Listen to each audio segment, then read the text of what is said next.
Bonjour à toutes et à tous. Aujourd'hui, j'ai décidé de faire une petite vidéo pour partager avec vous quelques connaissances que j'ai sur la lithothérapie.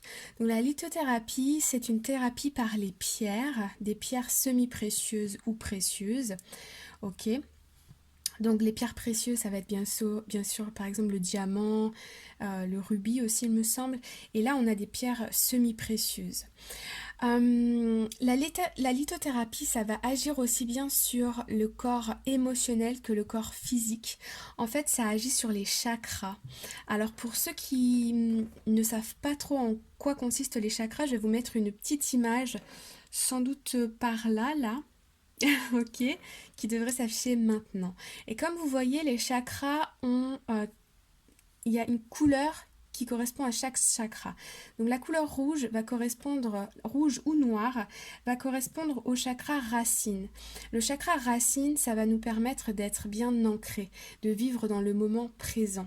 Ensuite, au-dessus, on va avoir le chakra sacré qui est de couleur orange. Donc toutes les pierres oranges ou orangées vont participer au fait de reharmoniser les énergies du chakra sacré.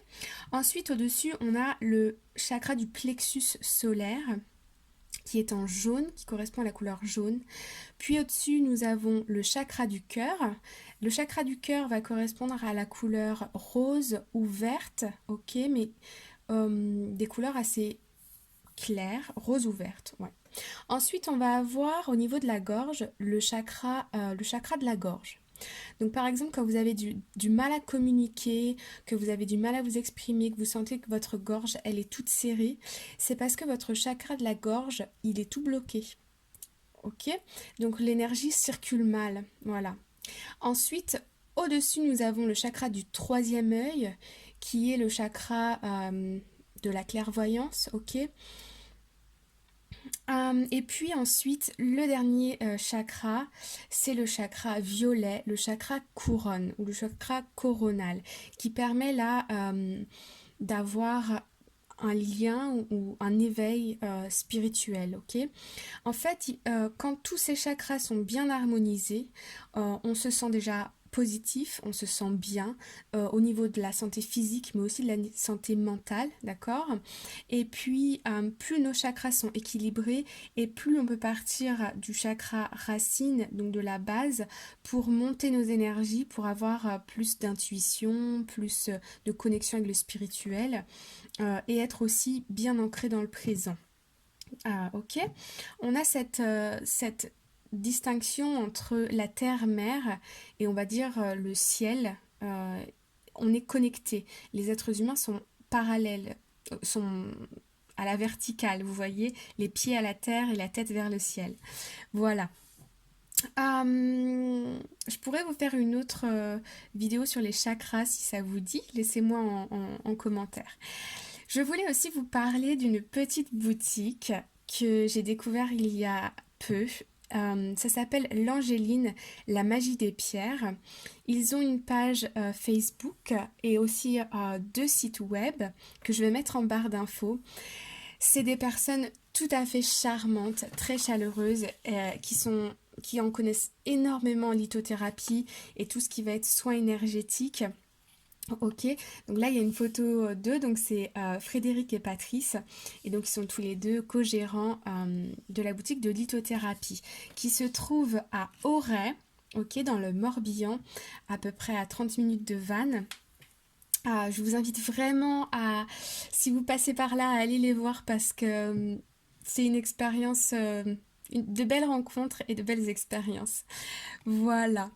Alors, on va commencer avec les pierres. Je vais prendre la première pierre ici, que nous retrouvons là. Alors, petite Étienne, voilà. Alors ici, nous avons ce qu'on appelle la manganocalcite.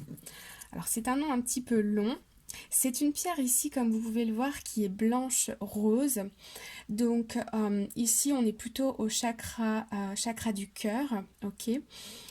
C'est on peut dire que c'est un peu comme la cousine du quartz rose, euh, Patrice de la boutique Angéline m'a fait remarquer que c'était pour lui le chamallow du quartz rose, ce que j'ai beaucoup aimé comme métaphore.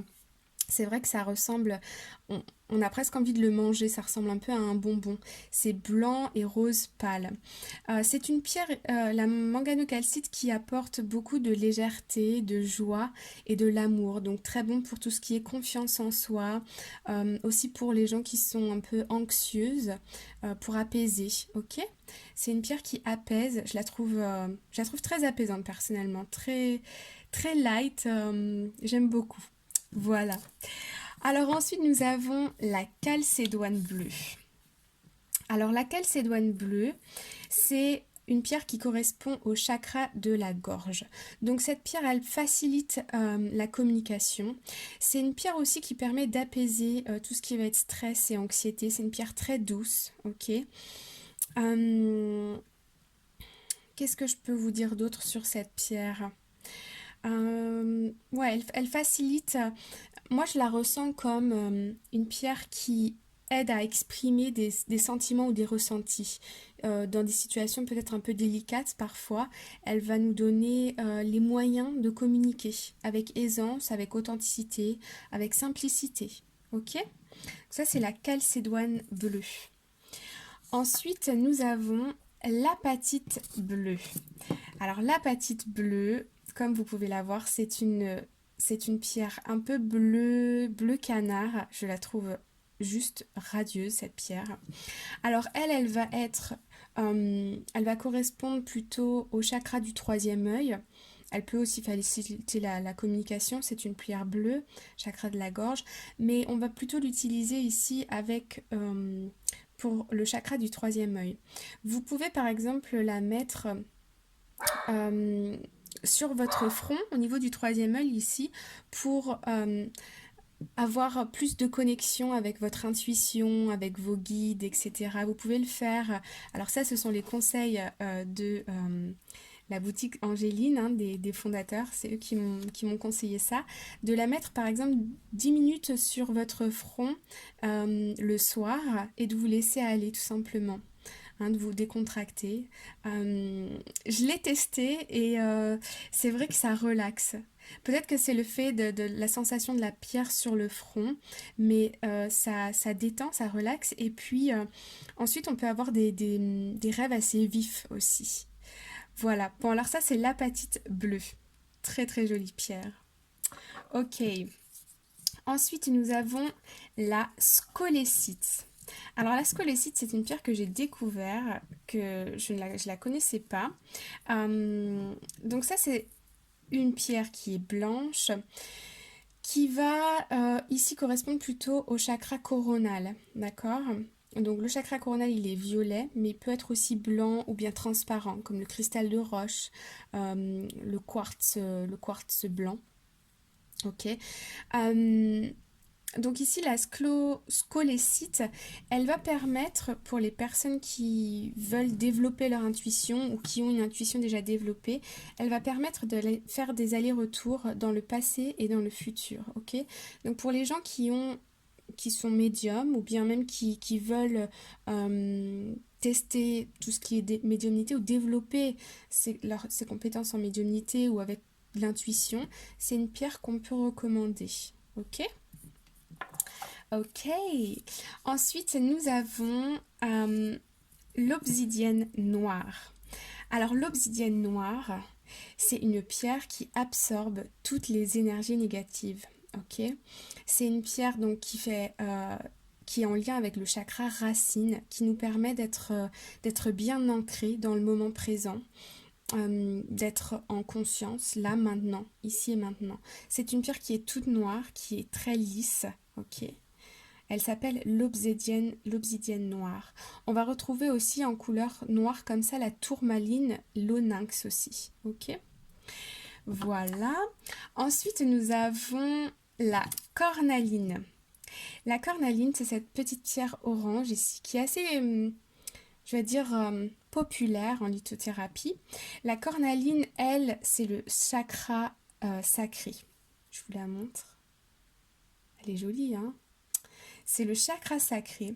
Donc le chakra sacré, ici on va retrouver tout ce qui va être problème de digestion, aussi pour tout ce qui va être pour les cycles menstruels un petit peu douloureux, on peut faire appel à la cornaline orange ici, aussi au jaspe rouge, qui est une autre pierre plus rouge qui est elle connectée au chakra racine. La cornaline, elle va aussi permettre tout ce qui va être tout ce qui va permettre de créer. Elle fait appel à la créativité. Le chakra sacré, c'est la créativité, la production aussi. Ok. Il se trouve à peu près à 2 doigts en dessous du nombril. Donc c'est à peu près là où l'enfant se développe. Ok. Ah, ma petite chienne qui aboie. Je reviens tout de suite. Et pour la dernière pierre, alors elle c'est une de mes préférées aussi, c'est ce qu'on appelle la labradorite. Alors la labradorite, elle est un peu verte-bleue, vous voyez, elle est juste magnifique avec des reflets, j'espère que vous les voyez parce que c'est vraiment trop joli. La labradorite, alors elle, c'est une pierre à avoir sur soi lorsqu'on est par exemple avec des personnes qui nous prennent beaucoup d'énergie ou des personnes qui peuvent être un petit peu négatives ou des personnes avec qui on... Voilà. Elle nous permet ici d'absorber les énergies des autres en fait, pour pas qu'on les retienne sur soi, dans notre aura, dans notre champ énergétique. Ok. Alors on l'appelle aussi la pierre du thérapeute parce qu'effectivement les thérapeutes l'utilisent beaucoup pour nettoyer leurs énergies. Parce qu'ils sont en contact avec les champs énergétiques de personnes toute la journée. Donc c'est très très important de se protéger, de nettoyer ses énergies, ok? Donc ça c'est ce qu'on appelle la labradorite. Alors elle va être connectée avec le chakra du cœur parce qu'elle est un petit peu verte et aussi le chakra de la gorge pour faciliter l'expression. Voilà, la labradorite. Magnifique. Bon, j'espère que ça vous a plu cette petite vidéo. Alors, avec les pierres, il est important de les recharger régulièrement, la plupart du temps. L'obsidienne noire, elle absorbe les énergies négatives, elle n'a pas forcément besoin d'être rechargée souvent. Par contre, par exemple, la labradorite, elle, il faut la recharger tous les jours, d'accord? Pour les recharger, comment on fait? On peut soit s'y prendre en les passant sous l'eau, d'accord?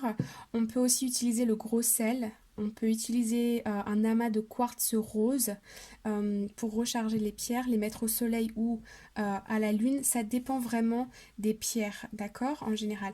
Mais quand vous achetez une pierre en lithothérapie, demandez toujours à la personne à qui vous achetez la pierre comment faire pour la recharger. Si vous sentez que vous avez un peu de magnétisme en vous, vous pouvez aussi juste la mettre dans vos mains et puis poser l'intention finalement de recharger votre pierre avec vos énergies à vous. Ok ? Voilà ce que j'avais à vous partager. J'espère que cette vidéo vous a plu. Je pourrais en refaire d'autres avec d'autres pierres si ça vous dit. Laissez-moi en commentaire, dites-le moi. Mettez un cœur si vous avez aimé cette vidéo. Et n'oubliez pas de passer à l'Angéline si ça vous dit, qui se trouve à Auray. Voilà les amis, à très bientôt. Bye bye.